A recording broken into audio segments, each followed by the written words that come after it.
one of the cool things that happened with you is that you got featured in Cosplay Alliance Magazine. And Oh so yeah. how did that happen? Because that's kind of what I think put you on the map in a lot of ways, where obviously you had viral things going, but this is one of the things that I think brought a lot of attention to you. It gave you a Mhm. nice piece in a magazine, and it also Mhm. drew a lot of attention for what you were doing with this character. All right.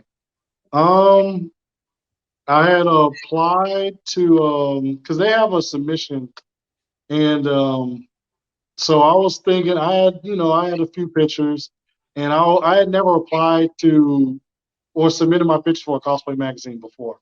So I didn't know how I was gonna go. I thought I was gonna get rejected. And I was like, you know what? I'll give it a try. If it happens, cool. If it doesn't, then still fine, whatever. So I submitted my pictures, and next thing you know, they told me they they sent me a letter back, and they were like, "Hey, we're gonna go ahead and feature you. We actually want to ask you if you want to be featured before. We just not never got around to it." So I was like, "Oh wow, all right, cool." And next thing you know, like they had a big spread of me too, and I was actually surprised about that because I thought it was gonna be like three little squares on like a certain section of the page about me. No, they had like multiple pages about me. I was like, oh So man. what is that like? Because obviously media is fascinating and it's also Mhm, affirmation and reconfirming who you are, what you're doing, you're on the right mhm. track.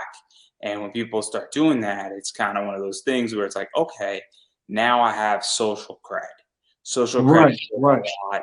You know, respect is worth a lot. People who don't know mhm, who I am now know who I am, and all right. that stuff. It's something that obviously, when you reach a certain point, that starts happening.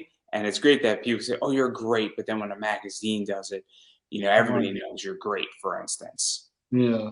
And it's so it's real affirming, it's real I felt validated because, like doing cosplay, I've faced a lot of racism doing cosplay. And I've even, had people tell me that my cosplays weren't that good and, whatever. And Um, also, it's the fact that I'm going to say something that's going to be slightly sexist to some degree, but it's the idea that it's harder for a male cosplayer than it is yeah, for a yeah, female cosplayer. So yeah. that also doesn't help. Where, I mean, I'm not going to say who, but I have a friend who photographers wouldn't work with him because he was a guy. Oh man. Yeah. That's messed up. That And is messed up. he had a female photographer work with him on his calendar. And Hmm. it was a weird thing, but yeah, even going back to this, like, what was that all like? Because obviously there's a lot of obstacles that you were Yeah. facing. And it just made me feel validated. It made me feel like, okay, I'm doing something right. If a cosplay magazine is willing to feature me, then I must be doing something right. And if I am doing something right, I'm gonna keep doing it because I enjoy it.